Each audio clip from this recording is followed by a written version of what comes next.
Bismillahirrahmanirrahim. Di video selanjutnya ini, di video ini saatnya saya memperkenalkan untuk selanjutnya itu pakai yang ini, Raspberry Pi 3 model A plus. Di sini prosesornya sudah 4 core, quad core 4 core, cuman memorinya masih di kisaran 512 mega. Terus USB-nya udah USB Type A, satu HDMI full, power kita menggunakan micro USB. Ini sudah ada port audio ya. Jadi kita bisa mendengarkan suaranya lewat perangkat ini. Sementara untuk yang Zero yang kemarin kita coba, ini sudah dibungkus menggunakan casing hasil dari print 3 dimensi. Jadi kalau dibongkar ini cukup susah karena saya menggunakan perekat. Nah, ini powernya, dalamnya sudah ada baterai menggunakan BL5C yang baterai Nokia itu, kapasitas 4400 berapa itu mAh. Nah, ini GPIO saya sengaja dikeluarin, jadi kalau misalkan nanti perlu GPIO misalkan untuk ini, untuk Raspberry itu kan banyak ininya ya, banyak modul-modul yang bisa dipasangkan dengan Raspberry. Kayak ini bisa diginikan, dipasang. Nanti kita diatur softwarenya, nanti akan jadi apa yang kita inginkan. Seperti ini kita bisa menggunakannya untuk game-game ringan. Ini layarnya menggunakan OLED 1,3 inch. Sementara yang belakang ini saya menggunakan OLED 0,9 inch dengan resolusi 128 kali 64 dengan ada 3 tombol. Ya, ini sudah dibungkus ya. Ini Raspberry Pi Zero itu single core, jadi untuk percobaan itu jadi agak lama, makanya saya akan ganti menggunakan ini yang sudah 4 core.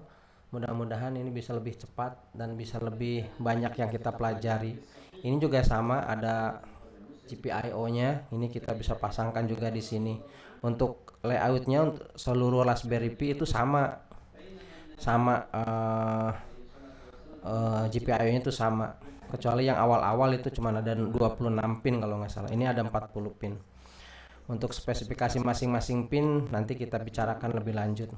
Kedepannya saya akan buat ini menjadi satu komputer mini yang nanti bisa kita gunakan untuk sebagai media pembelajaran. Nah, kedepannya karena kalau seperti ini sepertinya kurang enak dipandang ya, makanya nanti ke depan saya akan buatkan juga casing menggunakan printer 3 dimensi. Casingnya sudah saya buat. Nanti proses pembuatannya nanti saya videokan. Casingnya itu seperti ini. Ini hasil printer 3 dimensi. Ini juga sama ya dari printer. Cuman ini untuk Raspberry Pi Zero. Nah, sementara untuk ini menggunakan ini. Prosesnya, instalasinya ya biasa. Nah, untuk power karena saya dulu pernah punya, yaitu menggunakan modul UPS ini. Ini plug and play, bisa langsung dipasang. Jadi ini tidak memerlukan power bank seperti biasa. Kita power dari sini tapi menggunakan baterai juga. Nah, ini juga nanti ada penutupnya itu menggunakan ini. Jadi GPIO-nya saya keluarin nanti supaya satu saat kalau kita ingin seperti menggunakan modul ini di GPIO-nya gitu. Nanti kita bisa gunakan juga ini sebagai pengetesan untuk GPIO yang lainnya. Ininya banyak ya, ada ini, terus ada juga yang monitor mini itu yang seperti ini, display yang 3,5 inch. Ini juga ada GPIO-nya dalamnya, makanya ini bisa touchscreen sebenarnya. Ya.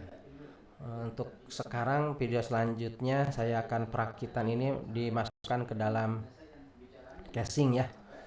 Untuk pembuatan casing 3 dimensinya. Saya menggunakan precad, nanti saya coba videokan cara pembuatan ininya, cara pembuatan casingnya. Baik, selanjutnya saya akan merakit ini menggunakan baut ini. Kenapa menggunakan ini?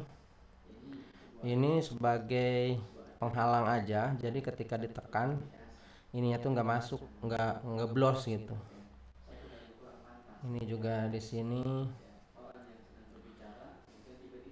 ini juga di sini. Ini sebagai pengikat juga, jadi nggak gerak-gerak raspberry-nya.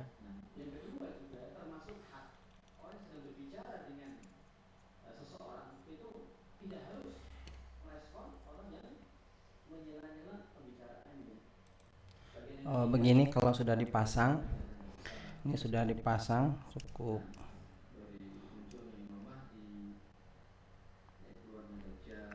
cukuplah sekian. Nah, lalu kita pasangkan modul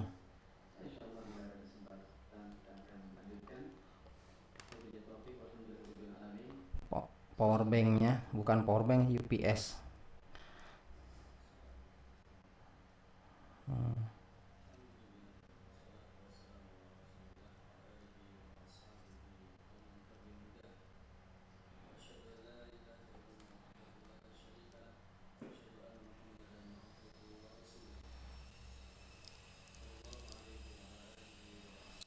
Kemudian kita pasang ininya.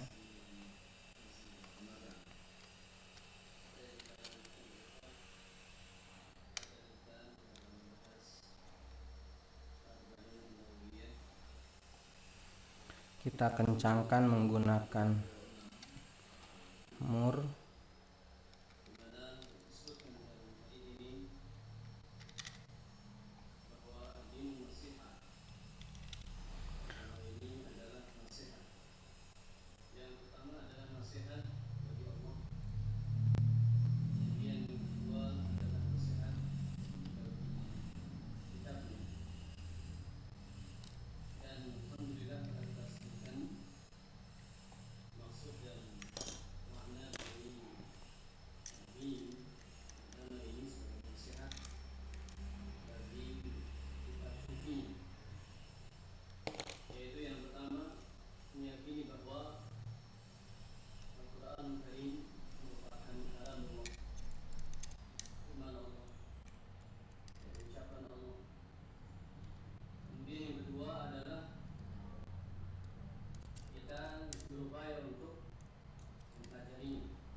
Ya.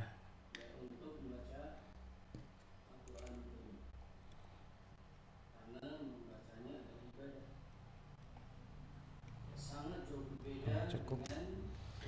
Nah, seperti ini jadinya. Jadi kalau kita misalkan pengen menggunakan ini masih bisa digunakan sebagai monitor, atau mungkin pakai modul-modul yang lain yang bisa kita menggunakan GPIO bawaan Raspberry Pi. Nah, seperti ini ya.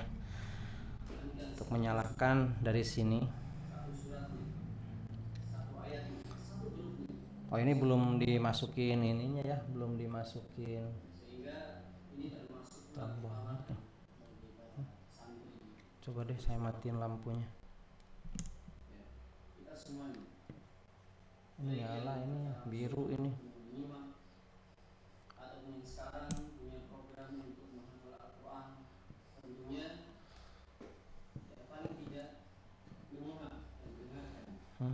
Selanjutnya ini belum ada micro SD nya, jadi belum berjalan operating sistemnya. Saya matikan dulu saja. Ini ada indikator baterai. Oh, kelihatan nggak ya? Nah, ini kelihatan ya. Mohon maaf, ini kameranya jadi nggak kelihatan. Ini ada indikator baterai di sini. Selanjutnya ini akan saya pakaikan operating system yaitu PinOS, di mana kelebihan dari PinOS itu kita bisa memasukkan tidak hanya satu operating system dalam satu micro SD. Kebetulan saya memiliki micro SD yang kapasitasnya cukup besar, yaitu 64 GB. Maka ini kita kalau misalkan rata-rata satu operating systemnya pakai 10 GB, maka kita bisa masukkan ke dalamnya 6 operating system yang berbeda. Jadi untuk coba-coba berbagai operating system yang bisa digunakan, nanti kita pilih mana yang paling tepat sesuai kebutuhan kita, itu yang akan kita gunakan selanjutnya. Baik, untuk pemasangan casing kira-kira seperti itu. Kedepannya mungkin video selanjutnya itu cara memasukkan PinOS tadi dan menginstalnya beberapa operating system ke dalam sini. Nah, jika ada yang ingin melihat bagaimana proses pembuatan casing ini, maka nanti dibikinkan video terpisah saja. Demikian dulu untuk video saat ini. Terima kasih.